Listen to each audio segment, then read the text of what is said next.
Ok, julle, daar sien julle ons, die vraag is, waar is die ander 9 dan? Nou het ek 'n chocolate, jy sien, ons kan eet in hierdie gemeente. Nou het ek 'n chocolate, ek het 'n chocolate gehad. Gelukkig het ek meer as een, hy het deurgeval in my binneslak, nou sit hy daar nie, dink nie jy wil hom nou hierdie soom uithaal nie.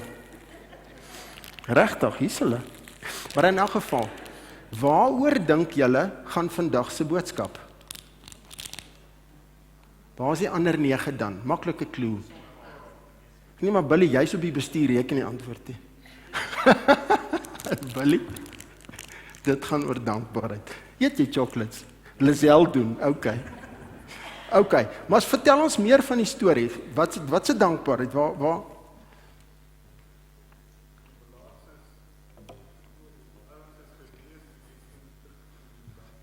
Daar sy. 10 melaatses, dankie Billy. Jou sondagskooljuffrou het nie 'n sleg job gedoen nie. 10 melaatses.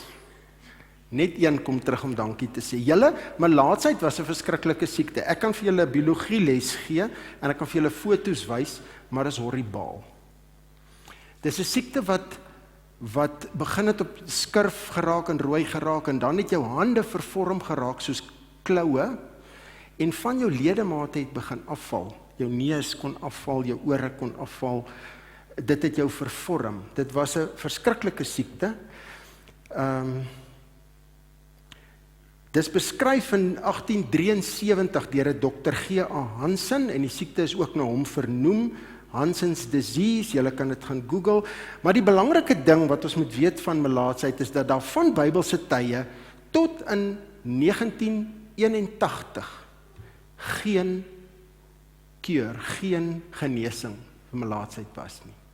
So as jy melaats geword het, was jy uitgeworpe. Ons gaan net nou na 'n skrifgie kyk wat in die Ou Testament, Levitikus 13 en 14, die detail instruksies wat die Here gegee het. Jy was 'n uitgeworpene, jy moes buite die stad bly, jy moes 'n masker oor jou mond sit, COVID-like vibes, jy moes 30 meter van iemand af bly en jy moes roep, onrein, want jy kon die hele volk aansteek. Dis Mycobacterium, ek wou daarvoor ook 'n chocolate gegee het, maar ons hardloop uit tyd uit, en dit is waar ons ook die siekte TB vandag vandaan kry. TB is verwant, is ook 'n Mycobacterium, maar dit was 'n verskriklike siekte, dit was eintlik 'n doodsvonnis, want jy het uiteindelik daaraan dood gegaan.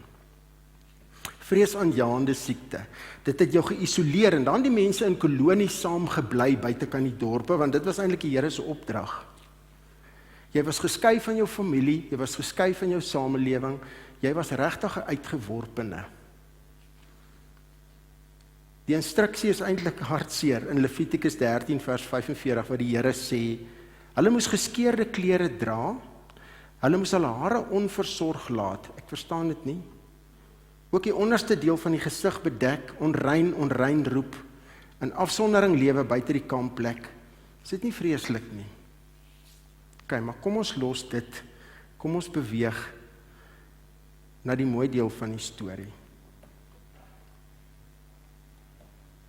Ons lees in Lukas 17, hy's daar op, nee? En dis die enigste evangelie wat hierdie verhaal in het, waar Jesus, ek net daar neersit, Jesus kom van Galilea af, hy's op pad Jerusalem toe, en hy gaan deur, dankie Chris, hy gaan deur Samaria, en toe hy by 'n sekere dorpie kom 10 met melaatse mans om tegemoet, maar hulle bly op 'n afstand staan, want dit was die wet, en hulle roep hard, in plaas van dat hulle skree, onrein, roep hulle uit na Jesus, en hulle sê, Jesus, Here, ontferm U oor ons. Toe hy hulle sien, sê hy, gaan wys julle vir die priesters. En op pad daarheen het hulle gesond geword. Een van hulle het, toe hy sien dat hy genees is, omgedraai en God hardop geprys. Hy het voor die voete van Jesus neergeval en hom gedank. En hierdie man was 'n Samaritaan. Toe sê Jesus, was daar nie 10 wat gesond gemaak is nie, waar is die ander 9 dan? hartseer nie. Is daar nie iemand anders wat omgedraai het om God die eer te gee, behalwe hierdie man, wat nie eers 'n Jood is nie? En vir hom sê hy, staan op, gaan huis toe, jou geloof het jou gered. Ons sien in hierdie storie die isolasie van hierdie groep mense, die sosiaal uitgeworpenes wat buite die dorp gewoon het, en ons sien hulle verhef hulle stemme, hulle het seker gehoor van Jesus, en toe hulle hom sien aankom, besef hulle, daar's ons hoop, en hulle roep hard uit na hom, Here, ontferm U oor ons. Engels sê dit mooi, Master, have mercy on us. Nou ek is nie groot op Grieks nie, maar die Griekse woord wat gebruik word, as wat hulle gesê het, Heer is, hulle het besef dat God 'n Jesus 'n autoriteitsfiguur is. Hulle het nie noodwendig sy goddelike aard, sy deity, het hulle nie noodwendig besef nie met daai woord nie. En is interessant, hulle vra nie, maak ons gesond nie. Wat vra hulle? Have mercy on us. Hulle het die genade van God nodig, julle. Net soos ek en jy. Is jy nie bly dat ons God oorvloedig is nie, in genade nie? Hoe nodig het ons dit nie vandag nog nie? God is ryk in genade en barmhartigheid. Hy loop oor van genade teenoor jou en my. Maar kyk hoe mooi is Jesus se reaksie. Toe hy hulle sien, hulle smeking om ontferming, om genade, dit raak Jesus in sy hart. Julle, dit is belangrik vandag om te weet dat Jesus jou ook raak sien. Is dit nie trouwens een van God se name nie? Kan nog 'n chocolate gee daarvoor. El Roi, the God who sees me, die God wat my raak sien. Dis een van God se name waarin hy beskrywe word in die Bybel. Jesus sien hulle raak. As jy op 'n slegte plek is, julle, is die belangrikste feit net om te weet dat Jesus jou ook raak sien. Dat jy in jou omstandighede nie onsigbaar is vir hom nie, maar dat hy jou werklik raak sien. In jou swaar kry, weet hy waardeur jy gaan. Hy weet van jou moeilikhede, hy weet van jou omstandighede. Jesus het hulle raak gesien. En soos in Lukas 5, waar hy 'n ander malaatse gesond gemaak het, doen hy nie nou nie, hy lê nie vir hulle hande op nie. Jesus is nie bang vir malaatsheid nie. Hy sê net, hy gee hulle net 'n opdrag, net hierdie een opdrag. Gaan wys julle vir die priesters. Vir die priesters, meervoud. Hoekom? Kom ons hulle vir die priesters gaan wys. Kom ons hoor wat sê julle, is tyd vir deelname. Ok, laat hulle kom terugkom in die dorp. Obvious, hulle moes terugkom in die samelewing. Die priesters was die autoriteit gewees daai tyd om te sê dat hulle skoon was of nie skoon. Het jy op my notes gekyk? Die priester was die autoriteit, dit was om God se bevel te bevestig. Ja, dankie. Nog, wat is eintlik die belangrikste rede wat obvious is? Was hulle gesond toe hulle gegaan het? Nee. Wat het hulle nodig gehad om gesond te word?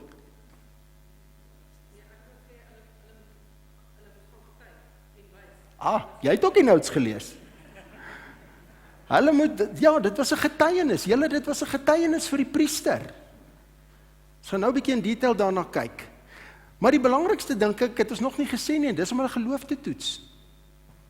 As hulle daar bly staan het en gesê het, maar ons is nog nie gesond nie. Ons sal nie gesond geword het nie. Hulle moes gaan. Ok, so kom ons vat 3 punte om God se bevel te herbevestig, want Levitikus het nog gestaan. Hulle moes by die priester uitkom en dit was God se plan. So om dit te bevestig, ook om teenoor die priester te getuig, soos ons genoem het, dat Jesus waarlik God is, en om die geloof van die malaatses te toets. Laat ons nou sien, nou het ons onsself verloor hier in ons slides. Ok, kom ons kyk net vandag om God se opdrag te bevestig. Levitikus 13 en 14. Julle, daar's 'n detail instruksie, jy kan dit gaan lees. 2 hele hoofstukke in die Bybel afgestaan aan hierdie reinigingsproses. Hulle moes sulke offers bring en so en so. Dit was as die hare geel is dit lyk, is dit nog so. As die hare wit is, dis 'n vreeslike instruksie, en as hy dan rein was, het die priester het hulle offers gebring, en so. Maar kan jy jou nou indink, hierdie priester, vir 3500 jaar was daar nog nie iemand wat gesond geword het van melaatsheid nie. So, dit was ongeneeslik. Nou kom hierdie man by die priester aan, die arme priester is verward. Hy blaai in sy, hy sê, wat het julle gedoen? Het julle ivermectin gekry? Hoe het julle gesond geword?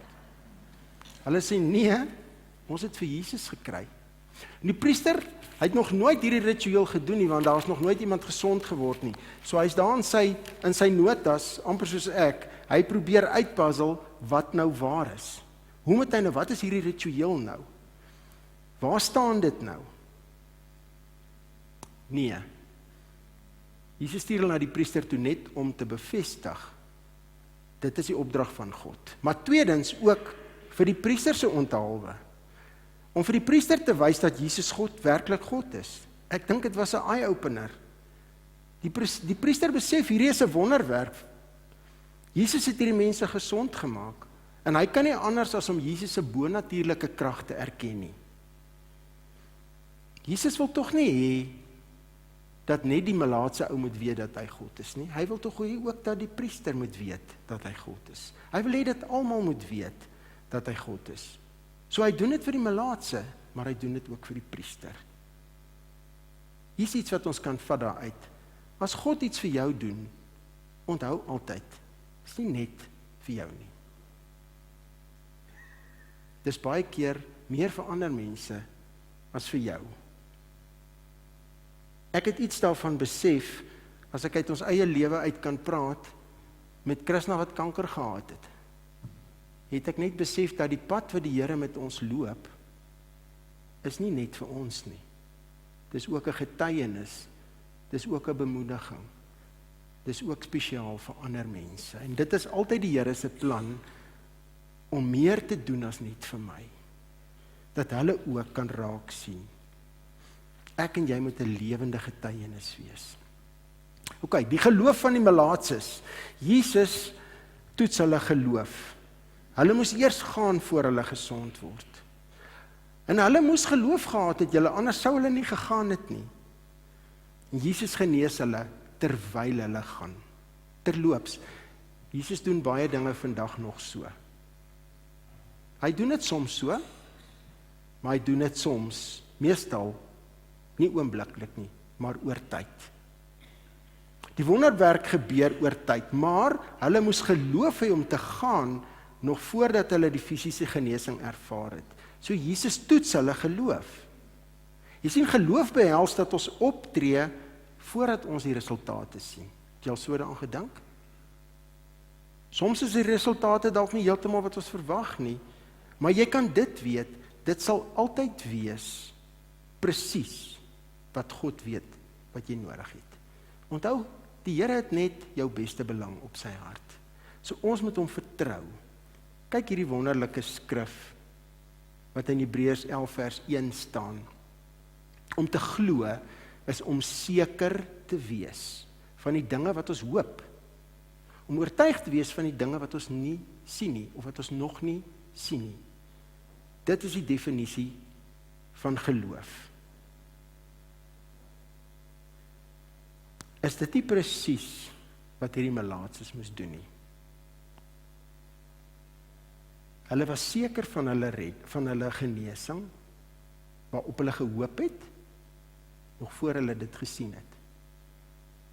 Definisie van geloof. Soos hulle gegaan het, is hulle genees. Jesus toets hulle geloof. Net soos hy vandag nog dikwels jou en my geloof toets. Sal jy glo en gaan op grond van wat die Here gesê het, voordat jy nog die resultate sien? Sal jy die geloof hê om te gaan voor jy nog die resultate sien? Maar die opwinding van hierdie storie is nou besig om op te bou, as daar in vers 15 en 16 'n omkeer kom, en hierdie een man wat sien dat hy genees is, kyk wat doen hy alles. Eerstens sien hy dat hy genees is. Tweedens draai hy om. Derdens het hy God hardop geprys. Vierdens, hy val voor die voete van Jesus neer en dank hom. Die een van wie jy dit die minste sou verwag, die Samaritaan. Ons weet die Samaritane is beskou deur die Jode as half-breeds, as bastards. Hulle was verbaster met die Assiriërs van baie jare gelede, en daar was 'n fete tussen hulle nog altyd, en ons gaan nou nie op dit stil staan nie, maar eintlik was die Samaritane geminnig deur die Jode. So die Samaritaan was 'n uitgeworpene, hy was 'n melaatse, maar in daai groep van melaatses was hy nog 'n Samaritaan, so hy was eintlik die uitgeworpene van uitgeworpenes. Jy's hy is die een wat dankbaar is, en terugkom, en God prys en dank en aanbid. Julle maar dan vra Jesus hierdie hartseer vraag, waar is dan die 10 wat gesond gemaak is nie? Waar is die ander 9 dan?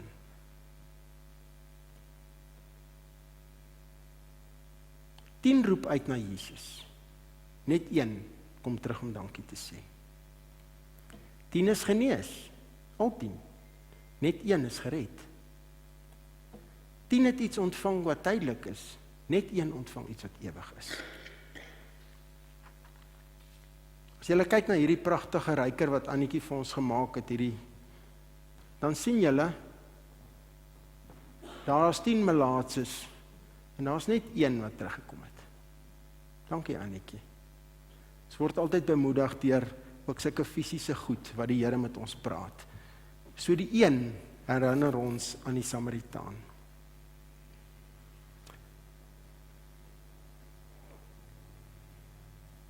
Tien is genees. Ek gaan net eers gou oor dit praat en oor die laaste punt voordat ons by die dankbaarheid kom. 10 is genees, net 1 is gered. Onthou dat melaatsheid jou onrein gemaak het. Soos hulle gegaan het, is hulle gesond, is hulle eintlik, die Engelse woord is cleansed. Dit beteken dat hulle eintlik rein geword het.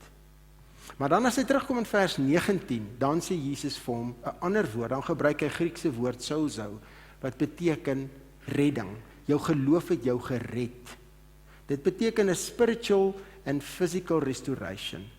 Die woord word altyd gebruik in die Bybel vir redding.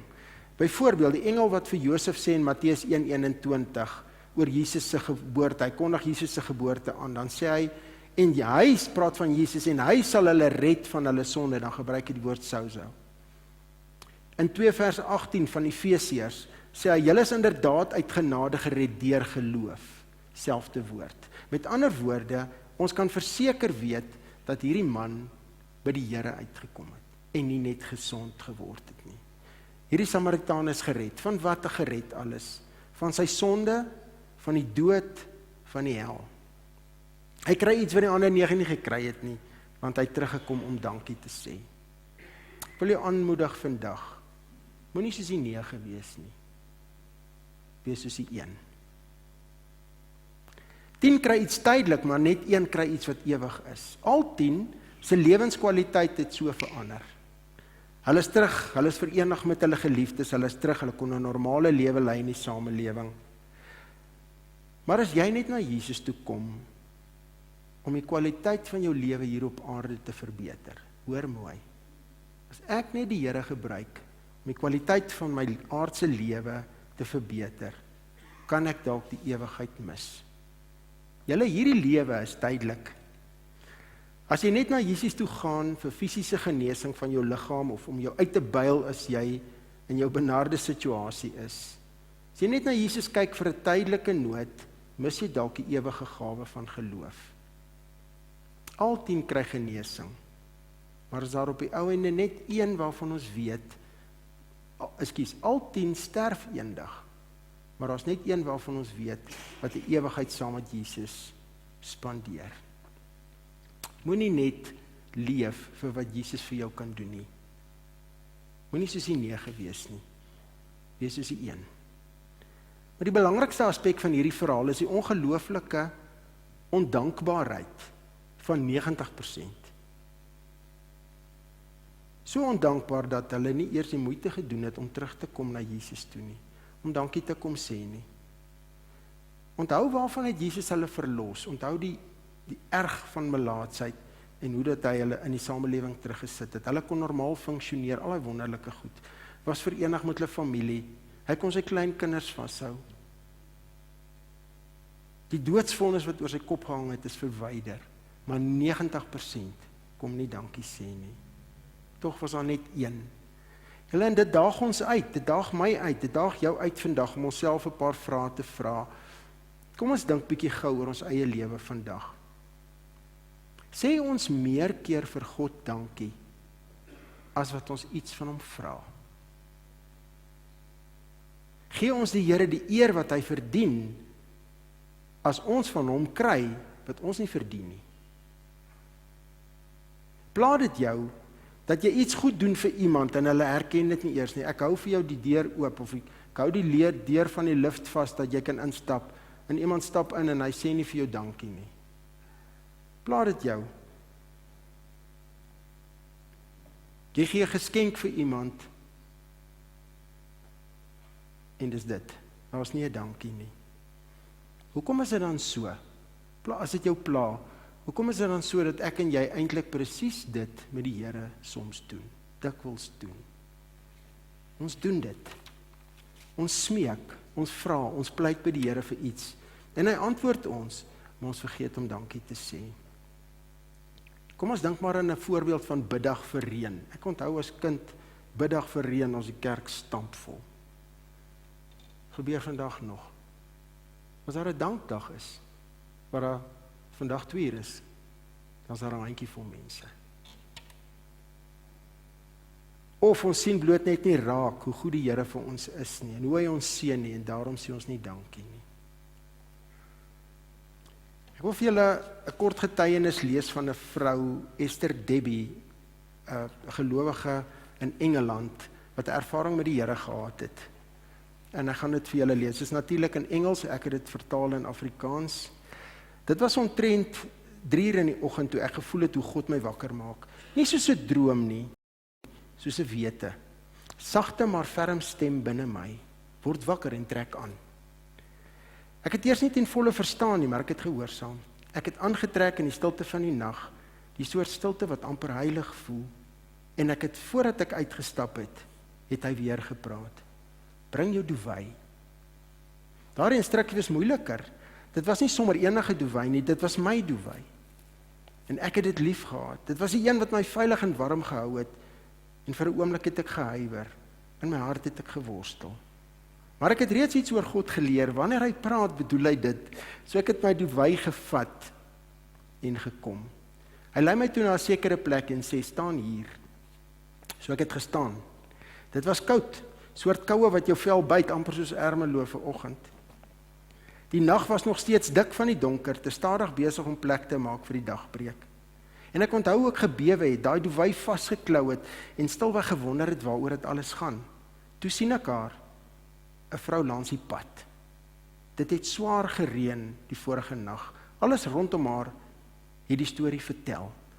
Nat grond, klam klere, aanhoudende koue in die lug. Sy het 'n kind by haar gehad.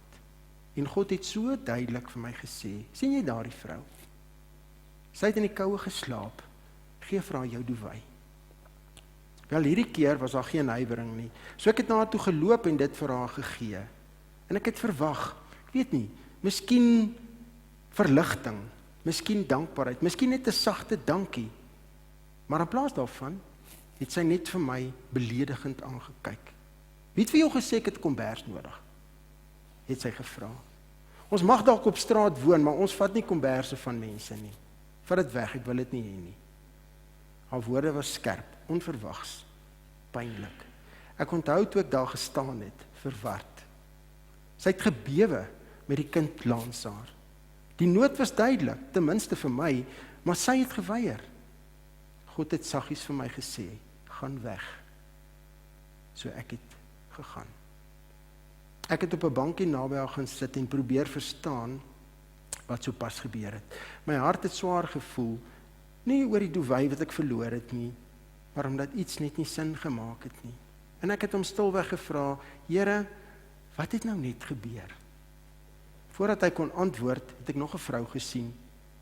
Hierdie een het 'n paar kindertjies by haar gehad. Hulle was deurdrenk van die reën. Hulle klere het aan hulle lyfies vasgeklou. Jy kon die nood sien, jy kon dit voel.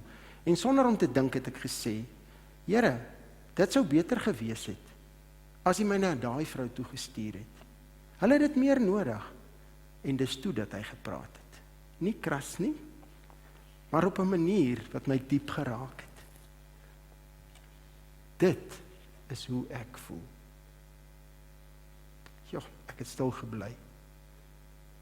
Hy het weer gepraat. Wanneer ek uit my pad uitgaan om my mense te seën, en hulle dit nie met 'n dankbare hart ontvang nie. Wanneer hulle weier om te erken en dankie te sê. Wanneer hulle sê wat ek vir hulle gedoen het, is nie goed genoeg nie.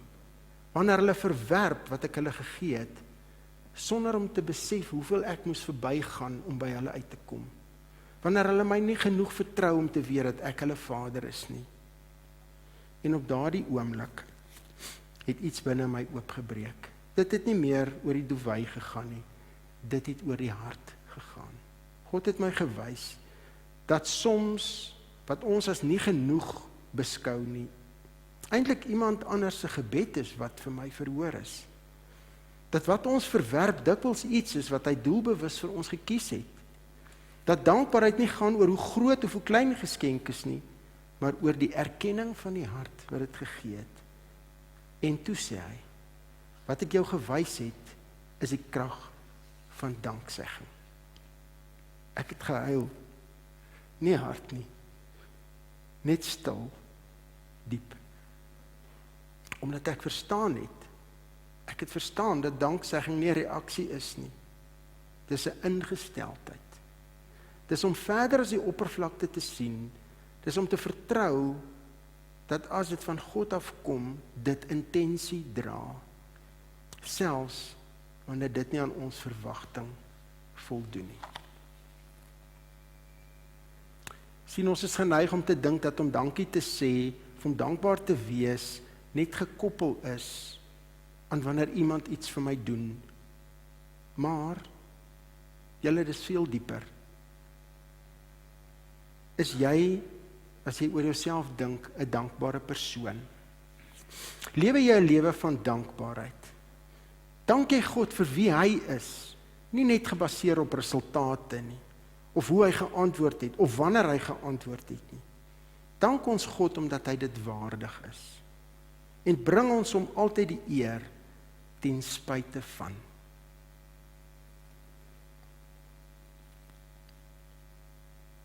Tessalonisense 1 Tessalonisense 5 vers 18 gee eintlik vir ons 'n opdrag. Hy sê, wees in alle omstandighede dankbaar, want dit is wat God in Christus Jesus van julle verwag. Hy sê nie miskien nie. Hy sê nie, as dit nie so goed gaan soos wat jy dink het moet gaan nie. Kyk hoe mooi sê die Amplified dit. In every situation, no matter what the circumstances, maak nie saak wat die omstandighede is nie. Of ek swaar kry, of ek geseënd is, of ek voel of ek nie geseënd is nie. Be thankful and continually, so wees dankbaar en gee dank aan God.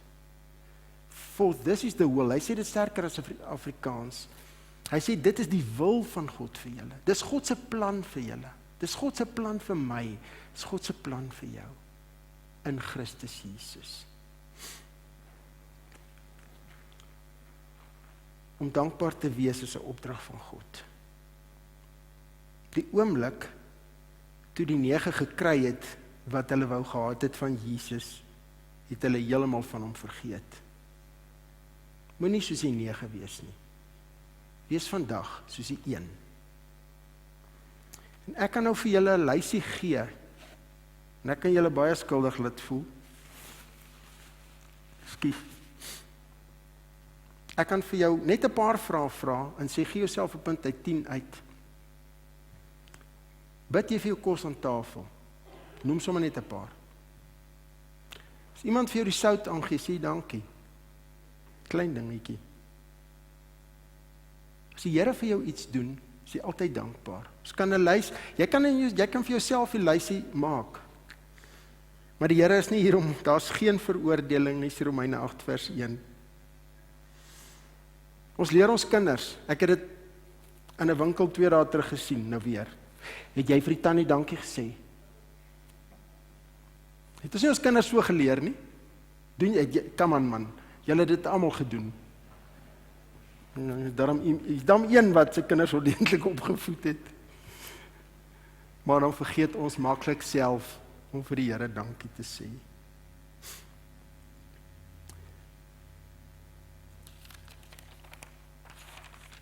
Julle, die Here het vir ons, en jy kan vir ons vorentoe kom asseblief, sy gaan vir ons begelei, en net nou gaan ons in die slotlied lekker saam sing hierdie lied wat sy vir ons gaan speel. Maar die Here Jesus het vir ons alles gedoen. Hy het vir ons sy liggaam gegee. Hy het vir ons sy bloed gestort. Vir jou, vir my. Sodat ek en jy heel kan word, sodat ons gesond kan wees, sodat ons die ewige lewe kan hê, sodat ons sondes vergewe kan wees, en hy het self vir ons die teken van die nagmaal ingestel. Hy het die brood gebreek en hy het gesê, neem dit, eet dit, dink daaraan en glo dat dit my liggaam is wat vir julle gebreek is. So vandag gaan ons dit gebruik as 'n dankbaarheidsmaaltyd. Maar voor jy dit doen, interessant, en hy sê ook al pertinent in die skrif, hy het die dankgebed uitgespreek. So voor jy dit doen vandag, vat net eers 'n tyd en ondersoek jou hart. Ondersoek jou lewe. Vra vir jouself, hoe dankbare persoon is ek? En moet nie jouself veroordeel nie, want die Here het jou klaar vrygemaak, maar gebruik die geleentheid om met die Here daaroor te praat. Gebruik die geleentheid om dalk reg te maak as jy moet. Maar dan vra jy vir die Here om jou 'n dankbaarheidslewe te laat leef. Dan sê jy vir hom dankie vir wat hy gedoen het. Dankie vir die bloed, Here Jesus, wat u vir my gestort het. U bloed aan die kruis, sodat ek die lewe kan hê, sodat ek vergewe kan wees.